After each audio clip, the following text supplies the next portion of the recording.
With his characteristically thick-framed glasses and his leopard skin hat, Mobutu Sese Seko, Marshal Mobutu, ruled unchallenged for 32 years in the Democratic Republic of Congo. He came to power in 1965 amid two successive coups. He was supported by the former colonial power Belgium and by the US in the ongoing fight against communism. But Mobutu also played the cards of patriotism and national pride. In 1971, he renamed the country Zaire, forced men to wear a new distinctive tunic, and made people choose names of African origin. Then, as the price of commodities collapsed, he nationalised foreign companies. Corruption, then, though, taking hold at every level of the country's administration. Mobutu began to accumulate massive wealth, and he ordered the construction of massive palaces. A whole city rose out of the earth, right in the middle of the tropical jungle, Gabadalite. Mobutu reigns all-powerful. I have the legitimacy of popular support behind me, which means that I've been elected for 7 years. My mandate will end at midnight on the 4th of December, 1991. I am a candidate for another term after that. I am announcing that, and I'm not afraid to do so. You'll still be there in the year 2000. Well, why not? In 2 months, I'll be 60. The year 2000 is 10 years away. Why not? Well, little by little, though, corruption became endemic and the violent regime slowly began to falter. Long-suffering Zaireans fighting back. Weakened by cancer, Mobutu slowly withdrew into his Gabadalite stronghold. In 1997, Mobutu driven from power by the rebellion of Laurent Désiré Kabila, and he died in Morocco just a few months later. Despite, though, 3 decades of violence and oppression, some Congolese still feel a certain nostalgia for the Zaire years. Our reporters Horace Garcia and Tomina Nicolon revisit the ruins of his palace at Gabadalite for France 24.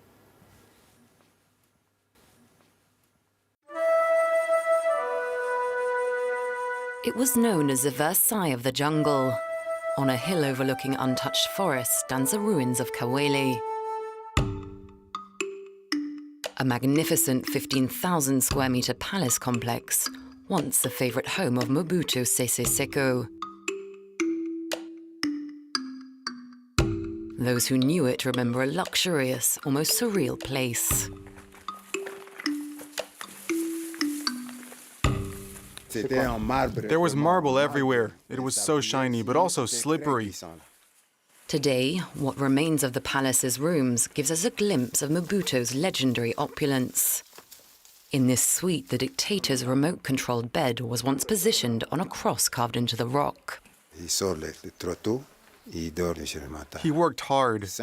He would get up early and go to bed late at night. At 5:30, he was already up and making phone calls to know the general mood in the country.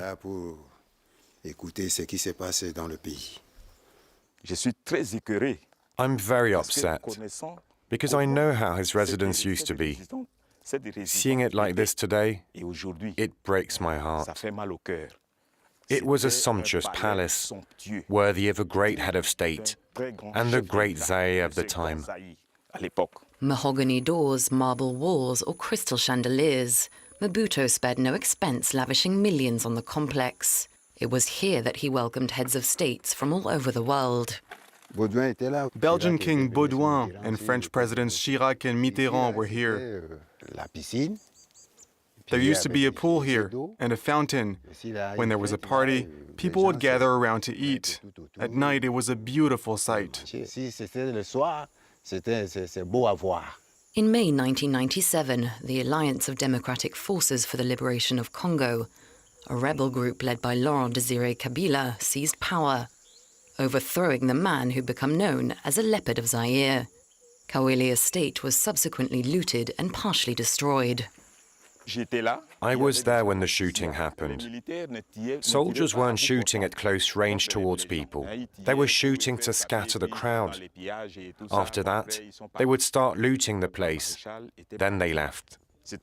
But our father Marshal was already gone. It was the end of his reign. He was ill. There was a cargo at the airport. It took him to exile. One morning, after 32 years of dictatorship, Mobutu fled the country via Badolite Airport. He would never return. Today, the airport's control tower is out of service, and soldiers occupy the Chinese pagoda that was once reserved for distinguished guests. During the 1970s, at the peak of the leopard's reign, the 3,200-meter-long runway could accommodate a Concorde, under the stunned gaze of the town's residents.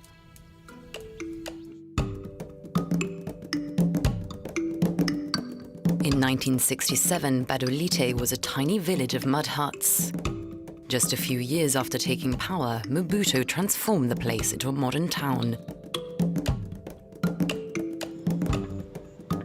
With banks, a post office, and even a hydroelectric plant. An extraordinary feat in this province cut off from the world.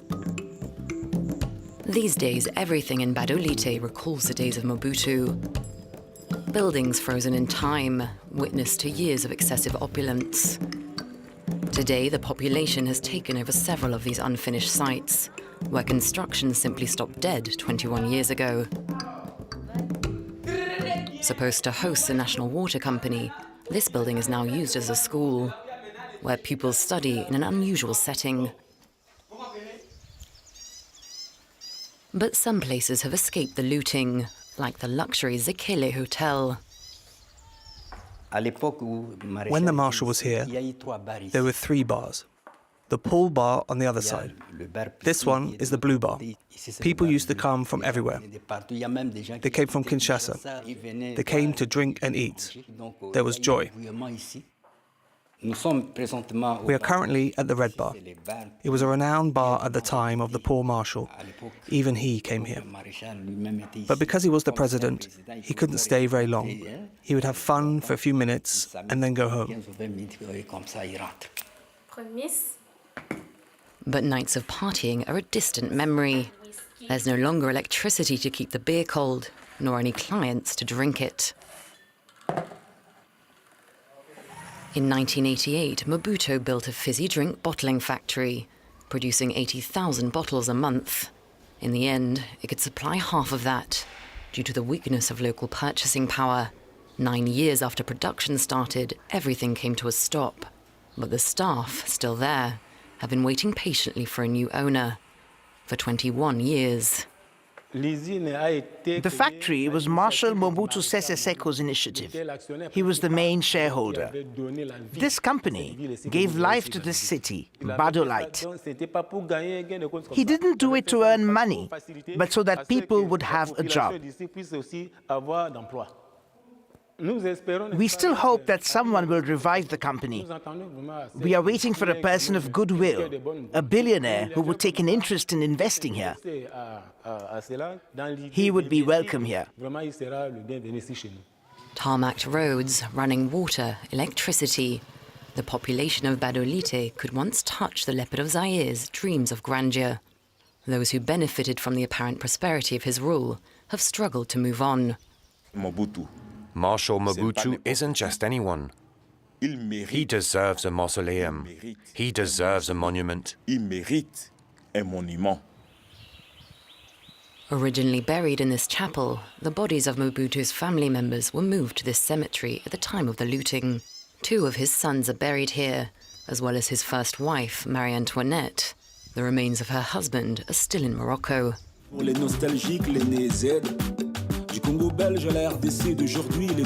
Papa Marshal, as the Congolese call him, today inspires a young generation of artists who were only children when the Democratic Republic of Congo was known as Zaire. Il s'appelait Mobutu et pendant quelques 32 ans, il a régné en roi.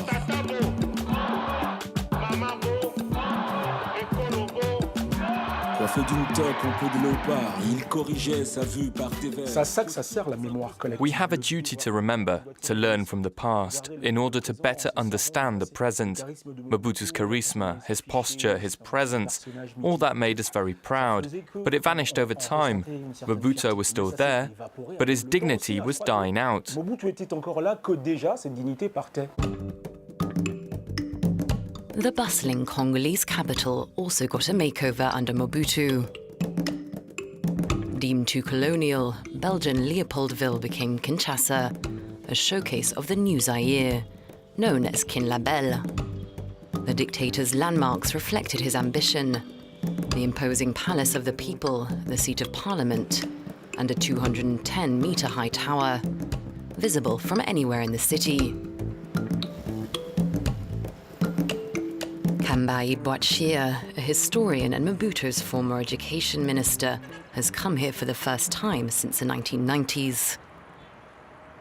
It's impressive, almost out of proportions. Mobutu had a spirit for greatness.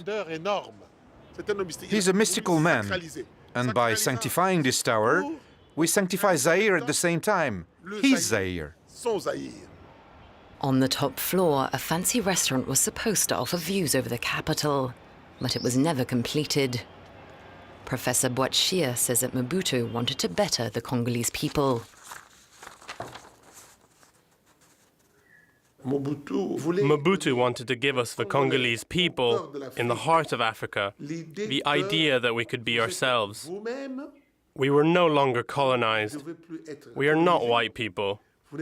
He rallied all Congolese people around this idea. People need to stand out. For that, they needed a proper outfit. This is the Mao Zedong model, with the distinctive Mao collar. And Mobutu loved it. He really loved it. And today, when you wear this in Kinshasa, people look at you and they think, how elegant is this man? A real supporter of Mobutu. That's great. But behind the gleaming facade, Mobutu was leading the country to ruin. The absolute ruler shopped, ate, and at times imitated a European lifestyle. Increasingly detached from his people, distancing himself further and further from reality. In Kinshasa, as elsewhere, dissident voices were silenced, his opponents tortured and murdered. In 1966, 8 months after his rise to power, Mobutu ordered that 4 politicians be hanged in the stadium, accusing them of plotting against the government. The people had been warned. Under his rule, protests were frequently repressed, often violently. At this stage, it was getting complicated for the regime. That's when order was given to shoot at close range. One of my friends named Muamba was the first victim. When he fell, we realized that the situation was serious. We scattered, and the soldiers kept on shooting randomly. 17 people died on the site.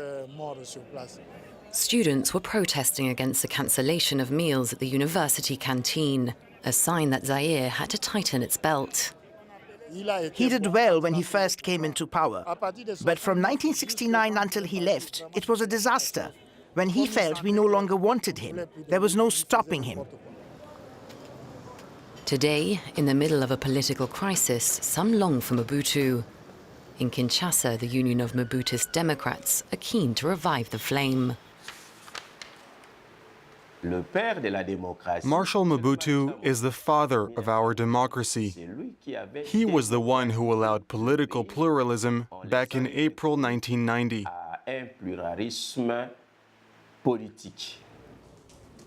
Here, the former dictator is omnipresent, his world-famous hat appearing in every photo. Political and religious leaders once flocked from all over the world to meet the leopard, and Mobutu knew only too well how to charm them before he crossed a red line. We, the people, started feeling that he was being let down by those who used to call themselves his friends. They were not here for him through the tough times, during his sickness. Considered to be one of the most ruthless dictators of the 20th century, Mobutu is nonetheless revered by some today in the Democratic Republic of Congo. We tend to create an idealistic image of the former president against a new one. When our current president leaves, the next one will make us idealize him, and so on. At the end of December, the Democratic Republic of Congo will hold a presidential election. The final meetings before the vote are an opportunity for the nostalgic to speak up.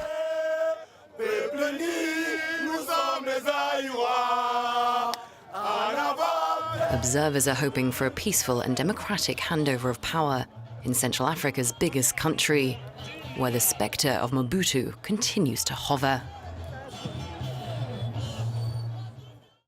Horace Garcia and Thomas Nicholon revisiting the ruins of Gobanalite for France 24. Well, that's all from this week's edition. Don't forget, of course, you can catch it and all the previous editions as well on our website at france24.com. There's more news coming up very shortly. Do stay with us.